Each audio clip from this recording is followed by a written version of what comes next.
That's the question for you. So what level should a club start thinking about hospitality? Because it's probably not down at level 20, is it? Football, sliced and diced with Sedgemoor FM and Apex Soccer Group. Welcome to Slice and Dice, a podcast where we have open and honest conversation about grassroots football. Whether you're a club official, a player or a fan, we've got something for you. So why not tune in, subscribe and join our ever-growing football community. So we're joined by Neil Fellows, a fractional marketing director. Well said. I know, thank you. Effectively, it means that you have multiple marketing roles at multiple companies. Yeah. So it makes you somewhat of an expert of marketing. That's nice. Yeah, I'll accept that. We were going with marketing guru, marketing legend, but we decided fractional marketing director. Bit much. Okay, so we're going to talk about marketing within grassroots football. Yeah. So I think the best place to probably start, and I know everyone's looking at this going, oh, we're going straight in at the deep end, but we look at a lot of grassroots football clubs. I know you've worked with several over the years. What is the glaring error that they all make when it comes to marketing their football club? You're going in, going. We are waist deep now. Well, the thing I think is true is that all of these clubs at grassroots level, so we're talking National League down to level 20, are generally run by volunteers. Yep. And the volunteers don't always have a really clear understanding of what they should be trying to achieve. Yep. They are probably doing it in their spare time with no marketing training. Yep. So I think sometimes that's probably the biggest challenge. So you have to start with clarity.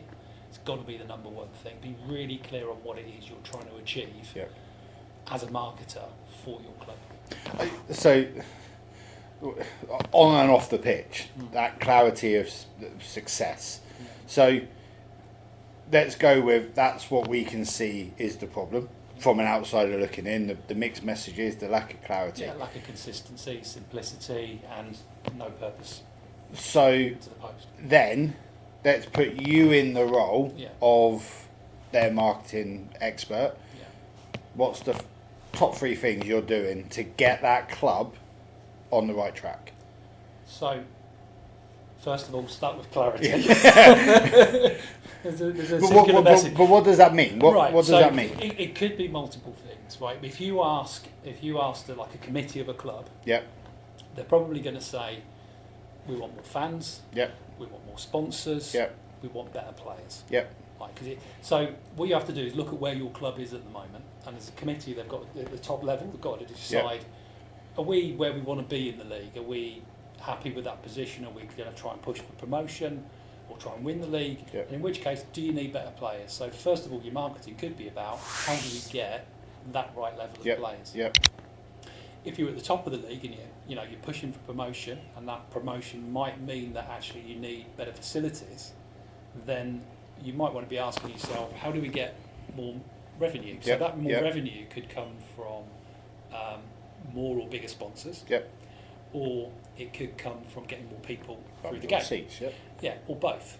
Because you might go, we want more sponsors first, and then we'll get more bums on seats to make sure the sponsors get value. Or we might go, let's make sure we get more bums on seats. That wonderful chicken and egg. It really is. As you grow a business, you've got to make, and in sport, in football, you've got to make sure your sponsors are getting value, because that is one of the mistakes I think that clubs make. It's more, they look at that sponsorship more as a donation. Thank you for your money. There's your board. Yes. Yeah. And it's got to be more than that to get value. No. Okay. So that's one. Number one. That's number one. You ain't getting away that easy. That was one. Number one. Clarity. Clarity. Right. Yeah. So when you're clear, then the next thing I would do is I would then go do some research. I would see who's doing this thing I want to achieve really well. Okay. And anywhere in the pyramid. Anywhere in that pyramid. Or even outside of football. Yeah, absolutely. And you could go in football, you could go maybe look one or two levels above. Yeah. There's no point being a grassroots club and going, what Man City and Liverpool and Arsenal and Everton and all of those clubs do it. There's no point to that, because they have got massive resources that they can put behind this.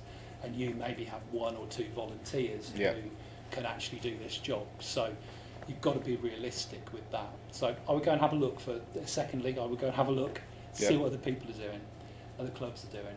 After that, the next thing I would do is get clear on what my targeting is, because who am I talking to? Because if you're, let's say, looking at sponsorship, the tendency might be, let's go and talk to the biggest company in town. Yeah. And that's a different conversation to talking to a one-man band who loves the club and wants to put some money into it, or somebody who's a little bit removed from the club but still runs a small business, maybe with 10 people. So that's a different conversation. So you have to be clear on who you're targeting, because when you know who you're talking to, you then know how to talk to them, which is the next thing. Being really clear on the messages that you're giving those companies. If it is sponsorship you're looking for. And then, I know you said three, but we're going to have a fourth, I'm going to give you a fifth. That's good, he's an expert. I'm going to give you a fifth. Okay. It's tactics. It's what do you now do? And this is where, starting at step 5 and what I've just gone, that's where most clubs start. Yes. They start with the tactics. Yes. And that's like going onto a football pitch. Yeah. Without a ball. Yeah. And I think doing it in, like you said, having that plan, that marketing plan, that strategy, that's what's going to deliver you that success. And that success looks different for every club because of where they are and how they operate. So we understand what a lot of the clubs appear to be doing wrong, and not all of them. Some are very good, and some have got a really nice feel and image and tone to what they do. But those that are sort of struggling, we now understand what you would do if you were in charge, but you're not. Unfortunately, you're not. So, what bit of advice would you give to this budding marketeer that wants to be a fractional marketing director for multiple football clubs on getting that right for that club? I'll throw it back to you. I'll see if you've been listening. What do you reckon I would say? Clarity. Exactly. It's like, what job are you trying to do? What one job? Because but I think that's difficult though, because like you say, volunteers. This person that's been. This person that didn't step back when everyone else did, that's now left with doing the marketing, is also... Is that like a line? 100%, it is. Every Yeah. AGM, there's a line of 25 people, and all they do is they go, okay, chair, and then everyone steps back except for one, and their chair, and then 24, secretary, everyone steps back except for one, and it gets all the way down, and normally the last one's marketing. And so this person is on the roll.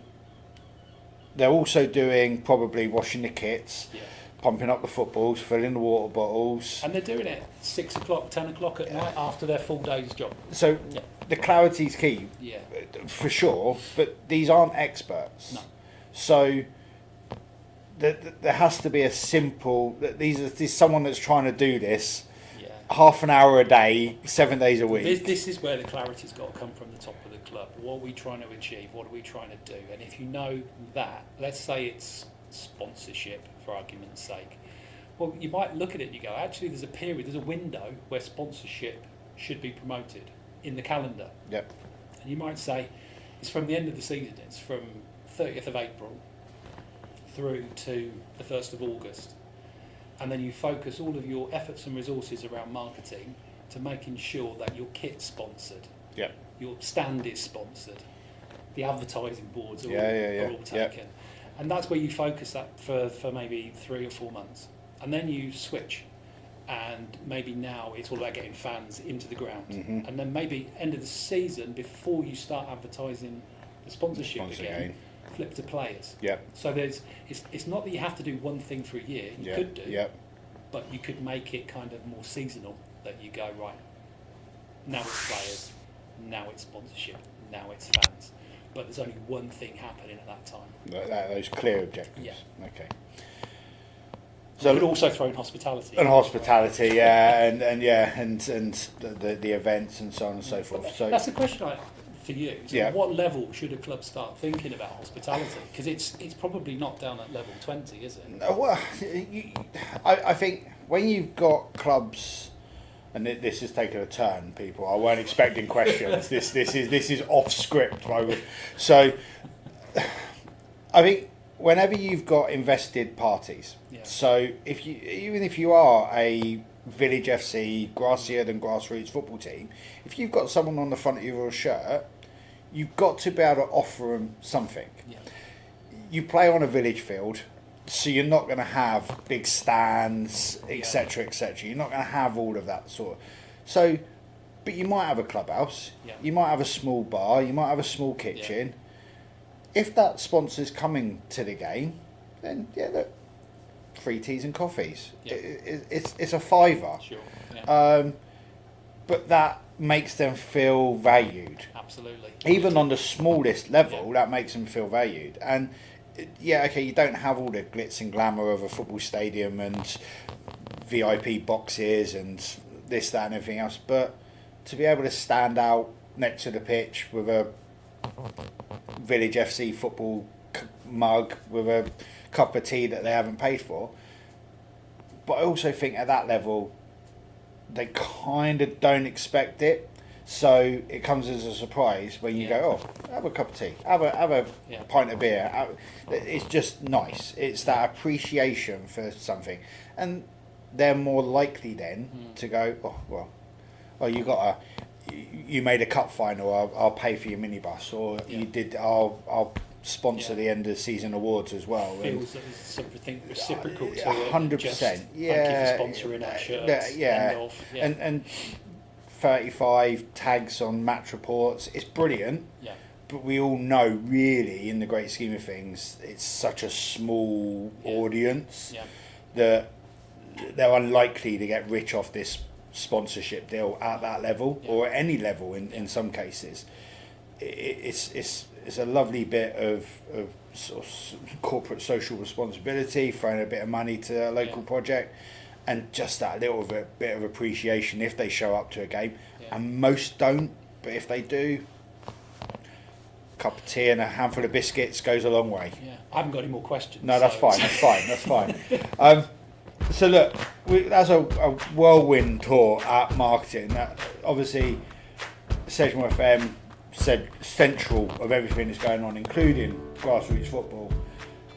Neil's around.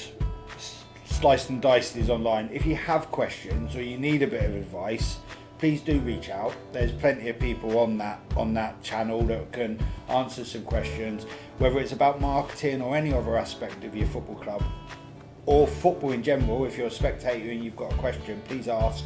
We can bring people in, or if there's a subject that you want covered, please let us know and we'll be more than happy to try and cover that for you. Thank you for listening to Sliced and Diced. Don't forget to subscribe in your favourite podcast app and follow us on Facebook and Instagram for more Grassroots footballing stories. And be sure to tune in Saturday afternoon to our sports show on Sedgemoor FM, your home for local football. See you next time.